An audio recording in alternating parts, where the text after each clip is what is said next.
It's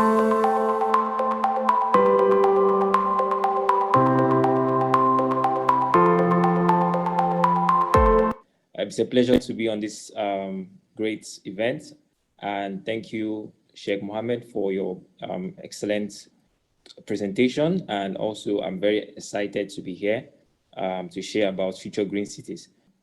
Okay, so today I'll be sharing about future green tech cities beyond aesthetics and shiny tech.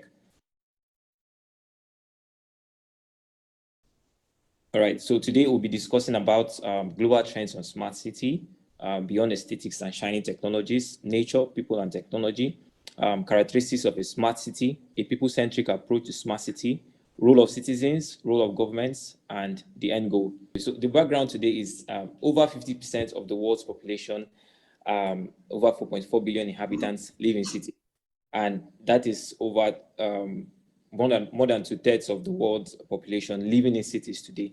And by 2050, 7 out of 10 people in the world will live in cities, with the urban population more than doubling. And also, 90% of urban expansion in developing countries is near hazard-prone areas and built through informal and unplanned settlements. An example is an image that you can see here about this is Lagos. This is a part of Lagos, Nigeria. And you can see that these cities developed out of almost nowhere, and they have very unplanned architecture. And then cities consume over 2/3 of the global energy consumption and account for more than 70% of greenhouse gas emissions. And more than 80% of global GDP is generated in cities. So we can see there's a lot of potential in what cities can do. And cities occupy just 3% of the Earth's surface, yet they account for 75% of carbon emissions. So this to show you that there is a lot to be done in terms of how we can leverage cities to combat climate change. Thank you very much. So what's a smart city? According to Professor Michael Wade of IMD Business School, he defined a smart city as an urban area that has become more efficient and or more environmentally friendly and or more socially inclusive through the use of digital technologies. And through my research, I discovered about 10 top smart city trends, which include smart mobility, digital citizen, public safety and security, smart energy, e-governance, green urban planning, advanced waste management, smart building, advanced water management, and intelligent farming. Next slide.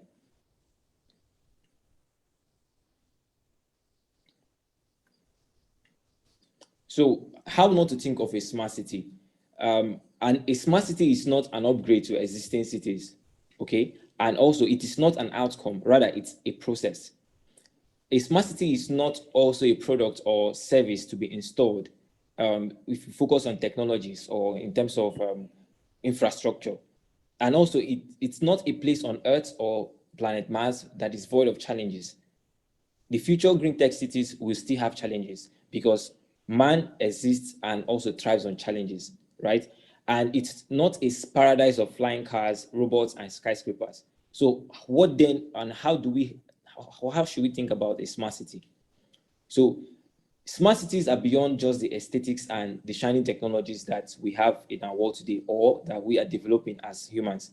Advanced technology and architectural aesthetics are important components of a smart city. However, they do not fully make a smart city. Next slide. So this is where the interaction of people, nature, and technology comes in, because a responsible interaction between nature, people, and technology is critical for the sustainability of our cities and communities. And achieving such responsible interaction at scale is a major challenge for the cities of today. And that is where the idea of a smart city actually comes in to tackle this challenge. So the idea of a smart city aims to provide accessibility, which are the characteristics. So in terms of accessibility, we talk about access to goods and services. How easy is it for citizens or people to access goods and services in a city? And resiliency, how resilient is a city against pandemics, against extreme weather events, against climate change events? Adaptability, how easy and how does a city adapt to the changing climate? Okay, and then in terms of sustainability, how how do we build our cities of today and that of tomorrow to last for generations to come, for our future generations? How do we build our cities to last for future generations? And again, efficiency in terms of how the city operates in governance, in economy, in education, in everything. Safety and security as well. Healthy nature of the city. Is it conducive for humans? Is it healthy for humans? Is it healthy for animals and plants? And then a thriving economy. These are the characteristics of a smart city. Next. So the missing approach here is a people-centric approach to smart cities. Most times when we talk about smart cities, we envision beautiful technologies, beautiful aesthetics of cities, skyscrapers. However, a people-centric approach is how we should approach smart cities. And the question is, how can we leverage technology and nature to improve the quality of living in cities? And we can do this by improving human interaction. The goal is to improve human interaction. If we are all focused on our devices, our laptops and tablets and mobile phones, and we are not interacting with our fellow humans, then the goal of a smart city is defeated. Equitable access to education and training, because the smart city needs to function. It has to have skilled labor. It has to have people who have the skills to thrive and to build these cities and to maintain these cities. We also have to improve the health and well-being, and that is by providing access to food, providing opportunities for rest and exercise, and then making sure that this is inculcated in the culture of our work, in the culture of our daily living. Improving connectivity, making sure that there is widely available broadband across all our cities, and then optimize resource use, especially for energy, water, and land. So then we go to efficient traffic patterns and ensuring that we lower traffic accidents. And then what is the role of citizens? A city without smart citizens will not be smart, right? So what is the role of citizens? The role of citizens in our smart city, in order to achieve a smart city, is number one, tolerance. We need to tolerate one another, because a city is a melting point for people from different cultures and backgrounds. So tolerance must be paramount in terms of how we interact with each other. Another thing again is stewardship. Knowing fully well that a city infrastructure cannot maintain itself, we the humans or citizens in that city have to be stewards of the infrastructure that has been provided by the government. Again, in nation building, in the right selection of the right leaders and mayors of these cities, in looking out for and ensuring that things go well in the city. This is our role as citizens, and also the contribution, a positive contribution to the city through our work, through our arts, through whatever that we do as humans to contribute to the development of our cities. Next slide. And then what is the role of government in this? And that leads me to what I call smart governance. So for a smart city, governments must leverage technology to address issues of human rights infringements, issues of inadequate housing, issues of inadequate city planning, insecurity, and corruption.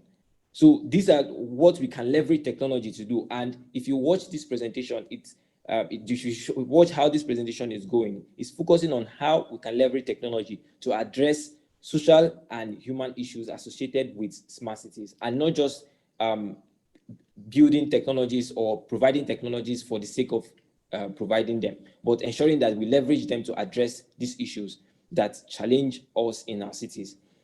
Next slide, please. So the end goal of everything is this: a city of the future is not a destination to be reached. Rather, it's a process of consistent improvement realized by our actions of today. So the end goal being to achieve global communities of excellence in innovation, culture exchange, development, peaceful coexistence, the preservation of the human race and planet Earth. So that is the end goal. And this is what we strive for when we think about smart cities.